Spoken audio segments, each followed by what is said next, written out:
So I've now finished book 2 of the first Law trilogy by Joe Abercrombie, Before They Are Hanged. I think these titles are really cool. Like the first one's a quote from Homer. The blade itself incites to deeds of violence, and this one's a quote from a German writer. I don't know, Heinrich Heine, and I've never heard of him before. But we should forgive our enemies, but not before they are hanged. And the last one is the last argument of kings, which is it was the Latin inscription Ultima Ratio Regum, I think it was, that King Louis XIV, the Sun King, L'État c'est moi, that guy had put on his cannons. So his cannons were like the final argument of kings. Anyways, interesting idea for titles. I think it'd be cool if people did that more. Took famous quotations and got grabbed titles from them. Anyways, this one was really good. The last one was good too. I think this one was better, or I just enjoyed it more. But the dialogue and the characters really the dialogue's really good in this. I don't want to compare it to Malazan, but I'm reading it and I'm like, this is kind of like Malazan dialogue, like in parts. It's funny. The characters are relatable. It feels very real. It's very real.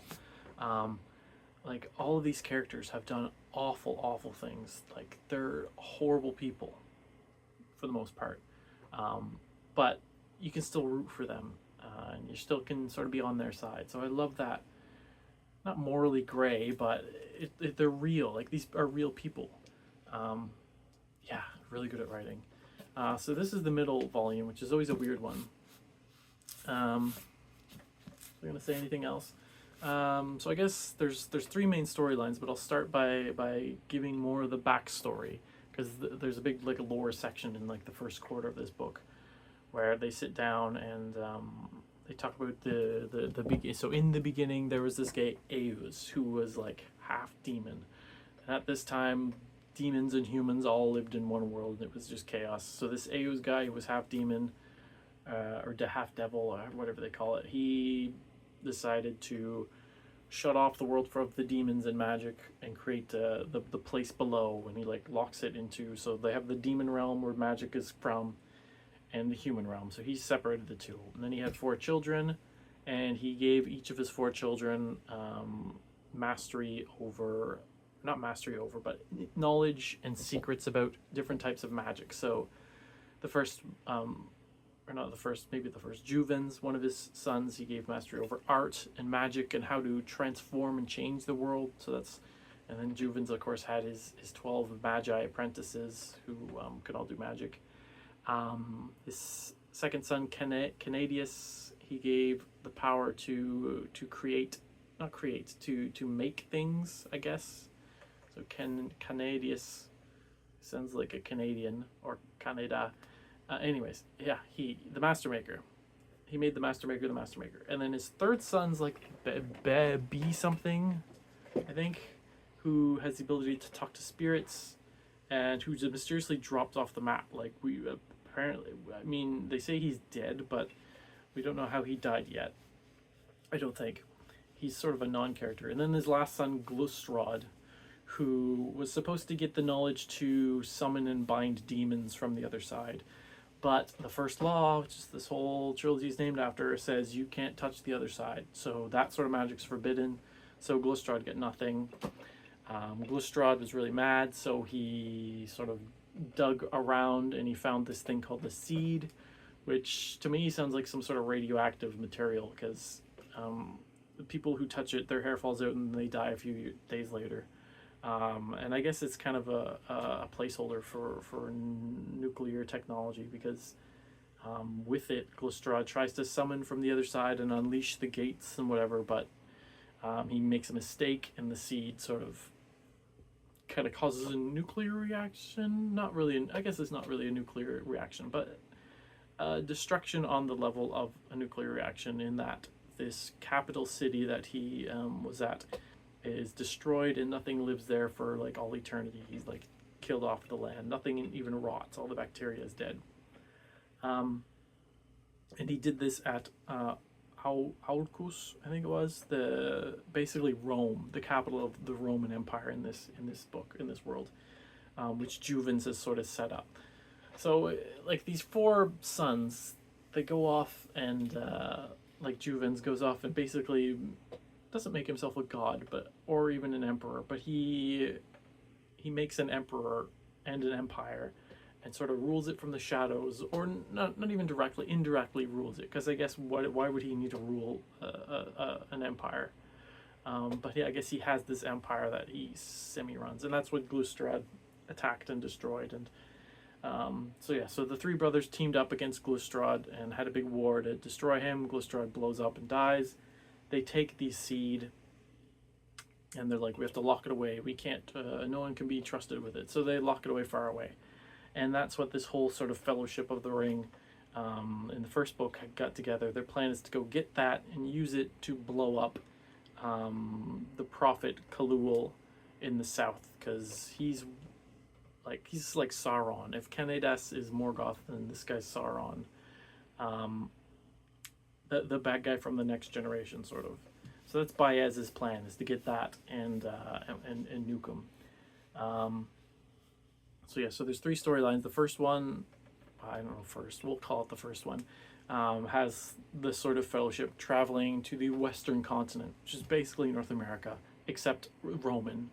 So it's North America if that's where the Roman Empire lived and still sort of lives. So like the empire still exists, but it's like there's so much war. It's just perpetual war and infighting. So they make their way across the continent. It's like a Great Plains, and then a river like the Mississippi, and then a mountain range, the Rockies. It's like North America. And the characters grow along the way. So I guess the big one is Luther Dan Giselle. Or is it Giselle Dan Luther? Giselle Dan Luther, I think it is. They get in a fight. He kills his first person. So he kills someone, kills two people, and he does it like really well from his fencing or whatever. And he's like, cool. And then someone sneaks up behind him and smashes him with a mace, and then like kicks his. Basically, he breaks his leg, his arm, and most importantly, his jaw. And he's got like this big scar, and he's lost some teeth, and his jaw. He used to love his jawline. It's now like all crooked. But he managed to live because Pharaoh Malgin, the like crazy half demon girl, is a great healer. So yeah, I don't know if we knew that about Pharaoh, but she's half demon. I think we did know that. She's half demon because she's colorblind, and that's what demons are, colorblind. I don't know. She also can't feel pain. So her sort of growth is that like she's a lone wolf. She doesn't trust anyone, but her and Logan get super close and hook up a couple times, which is really well done actually. Like surprisingly. It felt very real and not very like lurid or like written for titillation, or it felt like a real couple, but a couple where the two people have a lot of issues. Clearly they have issues. So that was cool. The other one, which there's been no reveal yet, but the apprentice Malachus Koi, or however you say his last name. In the first book, he's like a sort of a tropey sort of, oh, I'm an apprentice, but I don't do my studies, and I'm really dumb, but I really want to be a wizard someday. Oh, but it's so hard to study, and I'm trying my best, but I'm kind of dumb. In this one, he's a totally different character, like totally different. And about halfway through the book, I just picked up on this, and they mentioned that some of the bad guys have the ability to shapeshift and take on the appearance of other people. So my thought was, this isn't the same apprentice from before. But the fact that none of the other characters pick up on this, they like make some mentions like, oh, you seem different, but it never goes anywhere. And I'm like, I feel like this isn't the same guy. Or if it is, he's like, I mean, he's definitely not the same guy. He's either possessed by someone or he isn't what he seems to be. So I've got my eye on this Malachus Kai. Brother Longfoot, the Navigator, is like not comic relief. I don't know. He's just sort of there. Like even Bias says at one point, well, if any of our group is to die, hopefully it's that guy because he's the most useless. And it's true. He doesn't really do anything but annoy people. Logan, he doesn't really grow as a character because he's done his growing before this book. or before this series. But yeah, he hooks up with Pharaoh, and that's great. Yeah, so they get all the way across. They bump into on the plains Zacharias,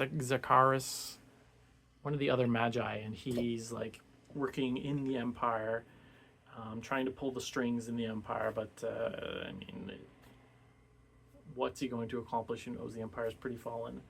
They get across the mountains when they get to Vancouver, basically, with the seed being on Vancouver Island.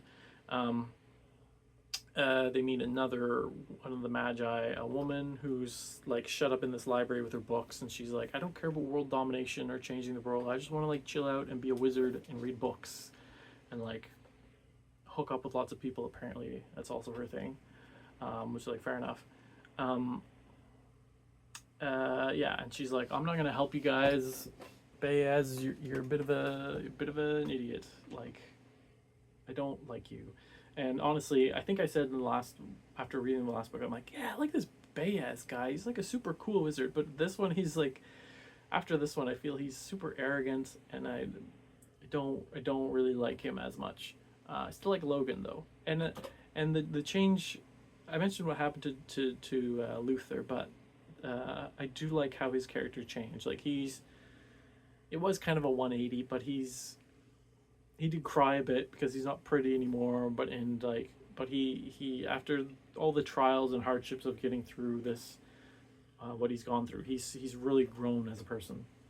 And I should mention, it seems to me that Baez is grooming him to be the next king of Adua or of the Union or whatever. He seems to be, Baez is like very much coaching him to be a ruler of some sort. That's like blindingly obvious, even though it hasn't been revealed yet. But yeah, it is a bit of a 180, and he's still a bit of a whiny child, but he has grown a lot to be a sufferable character now, no longer insufferable. Yeah, and Logan is still Logan.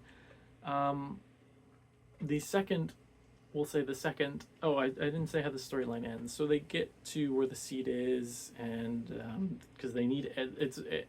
I said he doesn't subvert tropes, but I think he does. So they have this fellowship where they've got all these different unique characters that all are needed to get them to this place. So they get to the place, and Logan uses his spirit talking to talk to the spirit to get the seed, and the seed has to be given to Pharaoh because she's half demon and can touch the seed without it killing her. So they get there. Logan talks to the spirit drops the seed into Pharaoh's hands. Everyone's like, whoa. And then Baez touches it, and he's like, this isn't the seed, this is just a rock. Oh no, Canadius tricked me, and he had the rock the whole time.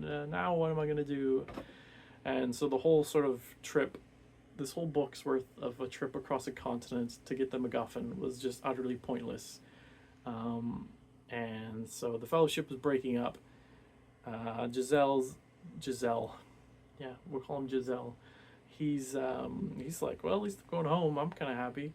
And Logan's like, oh, well, I guess we'll go back north. And Pharaoh's like, dang it, I wanted the nuke to kill the guys in the south. Now I guess I'll do it by my own. So they broke up, like Logan and her.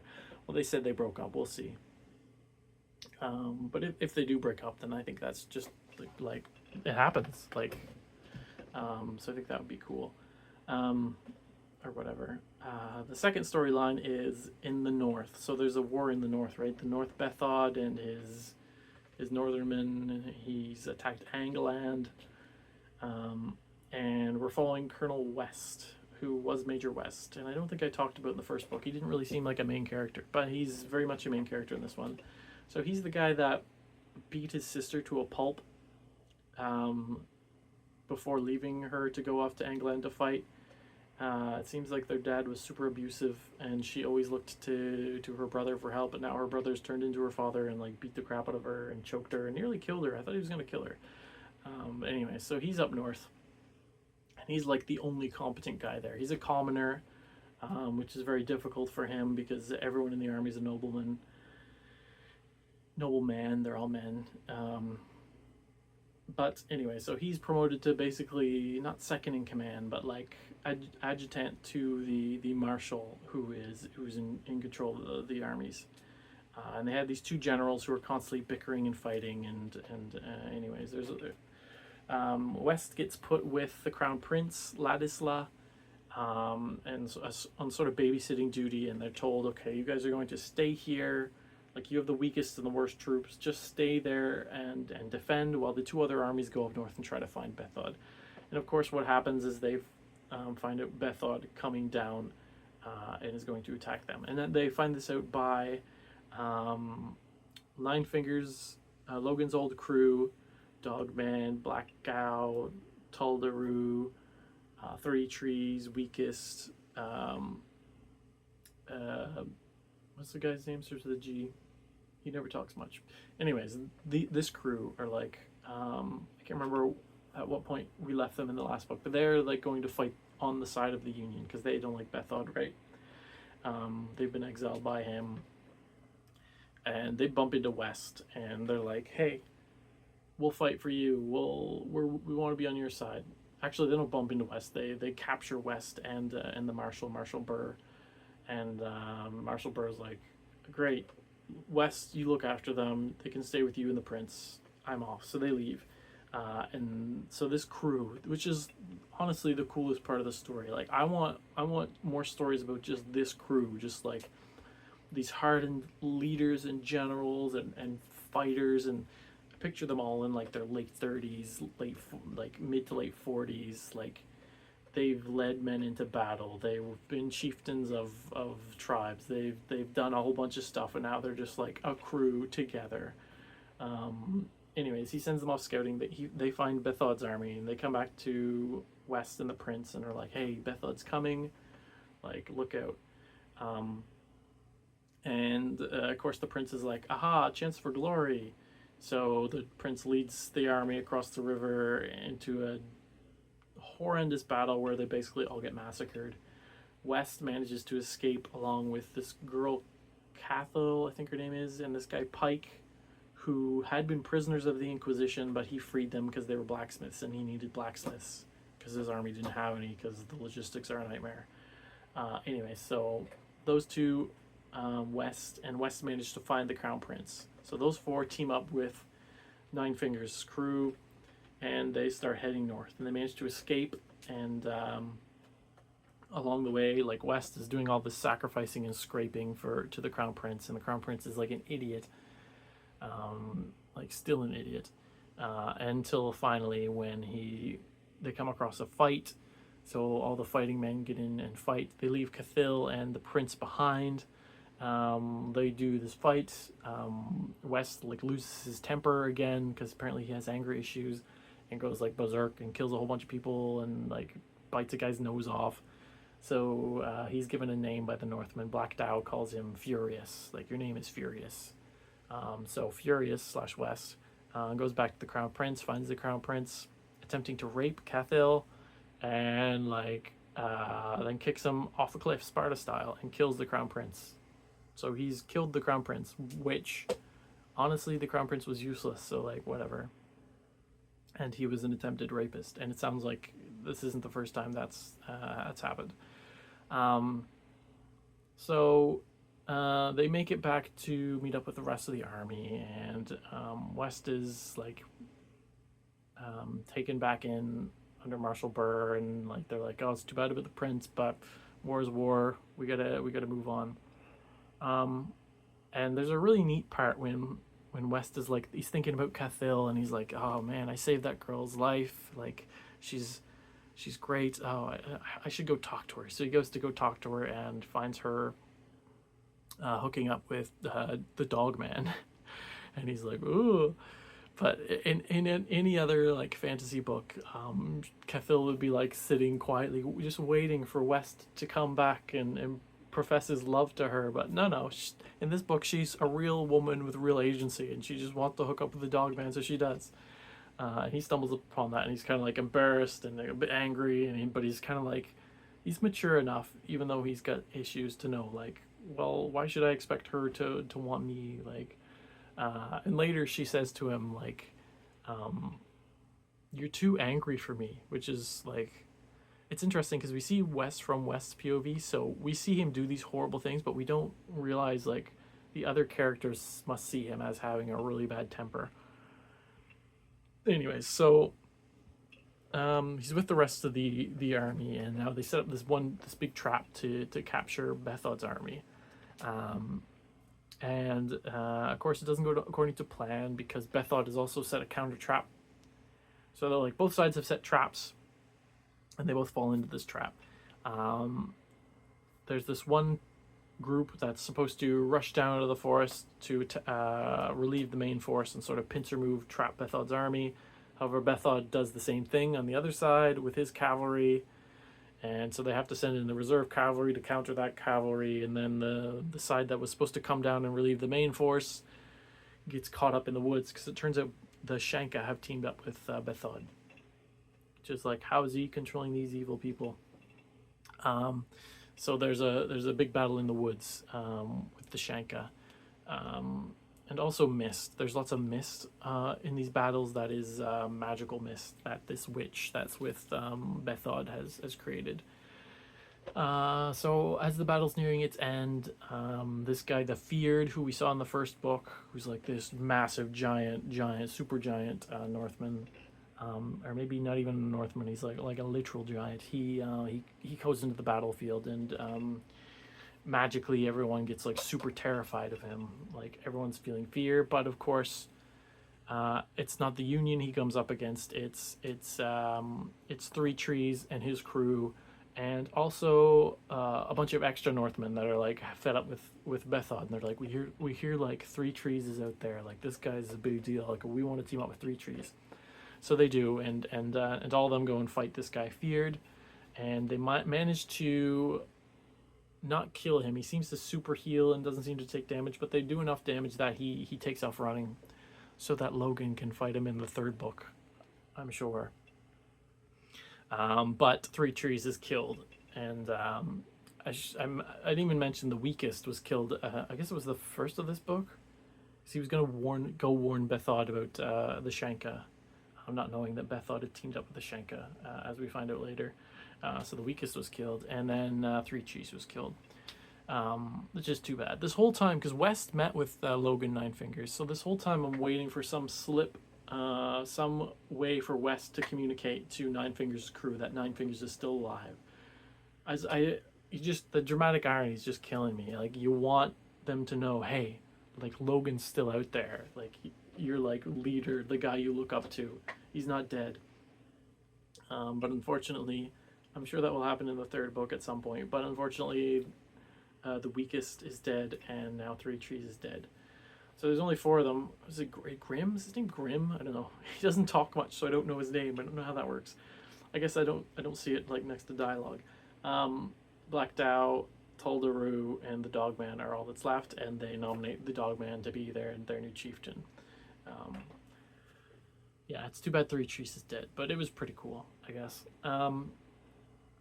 And so during this battle, Marshal Burr, who's like, he kind of had this like funny character trait where he's burping all the time and blaming it on his indigestion. And he was like, oh, damn indigestion. Oh, what did I eat? Must be something I ate. Anyways, right at the like crucial moment of this battle, he pukes up a whole bunch of blood and like collapses. And West is like, no one can know this. If they know, then the two generals who are always fighting against each other are gonna like try and take charge, and the whole thing's gonna fall apart. So West like steps out, and he's like, the marshal's indisposed right now, and basically takes charge. And it's assumed that Marshal Burr is dead in there. So he's relaying orders and manages to get everyone to hold. And actually, they kind of win the battle in that Bethod flees, but it wasn't a decisive battle. But I'd say they still won with major heavy losses. So not quite a Pyrrhic victory, I would say, but they did manage to hold. And so the two generals come back, and of course they're fighting with each other, but they're also like looking down at this Colonel West, this peasant, this common person who's been dictating orders to them this whole time.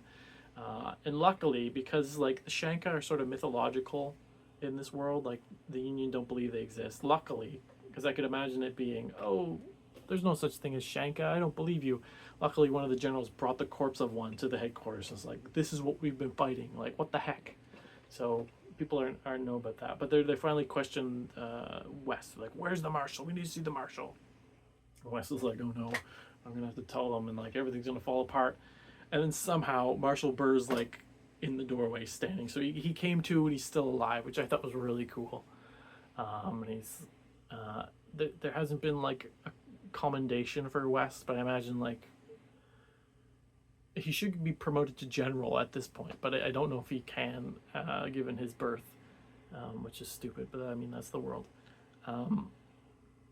Yeah, I'm looking forward to Marshall Burr talking with West about like what happened. Like I passed out and you managed to hold the entire thing together and like come out of this like pretty well. So that was pretty cool. I didn't mention Cathil. She was with the Northmen. She like took an arrow when the Shanka first attacked, and it was really brutal. Like three trees held her down, and the dog man was trying to pull the arrow out. He like was yanking on it, and it wouldn't come out. And there's like blood spurting everywhere, and she's like screaming in intense pain. And he's like, no, you gotta push the arrow through. So they push it through and pull it out, and she's like passes out, and then she dies. So she died, and three trees died. So that's kind of that's the war in the north. The third POV or sort of storyline is of old Sandan Glokta down in the south. So he's been given over charge of the city of Dagosta, and it's his job to hold it because the Empire is going to attack. They're going to take it back, but it's his job to figure out what happened to the previous superior of the city who disappeared and solve that mystery, and also keep the city from falling. And so he does what he does, and he's really good at it, and he solves the mystery. He finds out that it was an eater who had killed his predecessor and had eaten him, and they managed to kill the eater by burning her alive because she can like super heal, whatever. But they managed to defeat her, and it was an eater sent by the Empire, and it was led in by the head of the merchant guild in Dagosta, as well as the governor's son, who, because the governorship is not hereditary, the son doesn't really have much, so he teamed up with the head of the merchants guild, and the merchants guild's been losing money in Dagosta left, right, and center, so they teamed up to betray the city to the Empire. However, Glokta turns up, figures out that they did it, manages to pull everyone together, and holds the city for like something like 2 months. And he kills the one of the traders, but the woman he doesn't kill. He like puts her on a boat and sends her away, which I'm like, I don't know why he's getting soft now, but I'm sure that's going to come back to bite him in the third book. But part of the reason he was able to do this is that he didn't have any money. He needed money to sort of pay the mercenaries, to rebuild the walls, to do all this stuff. And this bank that was behind sort of one of the mysteries in the first book, this sort of shadowy organization, this bank shows up and gives him 1 million marks, which is like so much freaking money. So he uses that money he buys off the mercenary captain, who the merchant guild thinks is on her side, but no, he pays him more, and so the mercenaries come over to his side, so that's how he's able to do that. However, at the end of these 2 weeks, his boss basically sends him a message like, okay, look, you did as much as you could, come back to this, flee the city, leave it to its fate, and escape. And so he does, and he takes with him 500,000 marks in gems that he got from the bank, which I haven't really played into it. I guess he's just rich now, but he's Sandan Glokta. He doesn't care about money. He wants his life back that he'll never get back. He's a very morbid person, and he doesn't really care about anything, and he can't really be bought. But he did sign this thing that the bank will, he owes the bank a favor, and at some point they're going to come calling, and he's going to have to oblige them. So he's got that hanging over him that his boss doesn't know about, and he also let the head of the Merchants Guild go, which those are sort of 2 mistakes he's made that will cost him. So anyway, so he gets taken back to the capital, and for whatever reason, he's thinking like, "Oh no, I'm gonna get killed." Like he's mad that I lost the city, but I didn't have that feeling at all. I'm like, they're gonna congratulate him, like he did his job, he solved the mystery, and that's exactly what happens. Archlector Salt is like super pleased with him because he solved the mystery. He he managed to get rid of the traitors, so he thinks. And he also gained the Inquisition a lot of prestige because back in the closed council, they were like, "We're going to lose the city within a week. There's no way." And with Superior Glokta there, they managed to hold it for 2 months, and so the Inquisition sort of gained a lot of prestige. So he's back in the city. He meets with West's sister, who he'd agreed to help, and he like helps her out financially and with a money lender. And then we have sort of our setup for the final book when he gets called into the palace, into these royal chambers, and finds the now crown prince, the younger son, who was like a competent one and would have made a great king, who has been murdered and half eaten. And it's all a setup that there was this emissary from the empire in the city at this time, and he's been framed to make it look like he killed the crown prince. And so as a scapegoat, they torture him to get him to confess, and then they brutally murder him or execute him in front of the citizenry. But this guy reveals that there's sort of two factions in the empire. There's the emperor and sort of the secular, and then there's the priests who are working for the prophet Kalul, who are the real bad guys. And so this guy was working for the emperor, and he's like, no. He came over to Adwa to be like, all right, we took the city back, we took Glokta back, now we can have peace. He said, I will give you like 12 super ornamental chests on the back of a bunch of slaves from the emperor himself. They'll be empty. We're not actually going to give you anything, but you can tell the people that it's full of gold or whatever, and that we're paying you reparations. So it seemed like a good deal to sort of get peace. But the bad guy, the prophet's team, who has the eaters, obviously doesn't want peace, and so he frames this guy by killing the crown prince. So the Inquisitor, Archlector Salt, is like kind of upset because he's like, well, crap, now we're going to have an election to elect the king, because the king's like on his deathbed basically, and he's got no more sons left. We have to start manipulating everyone to make sure that we get our candidate as our next king. And he sort of forces Glokta to torture this guy that Glokta clearly knows is innocent, is not behind it. But he's like, Archlector Salt's like, what are you talking about? Just sign the confession, we'll kill him. We need someone to appease the masses, and then we can get to how we're going to get our next king. So that's the whole book. Really, really good one. All those three of the storylines were really compelling. There'd be times where I'd be like, I really want to hear more about this storyline. And then he would let me. This chapter after chapter would be with that storyline. And then we go to another storyline and be like, oh yeah, this is why I love this one so much. And we'd go along with that. Yeah, honestly, all three of them have characters that I like. I like Glokta, I like Logan, and I like all the Northmen in the north. Like Logan's crew. The Dogman, I guess, is the POV character. So, yeah. So we had our first book, which was like characters all over the place kind of coming together. And we had this one with our three distinct storylines. And I'm assuming in our final book, we're all going to get back together and there'll be a big battle for the fate of the world. So that was Before They Are Hanged by Joe Abercrombie, book 2 of The First Law, which is turning out to be a great trilogy.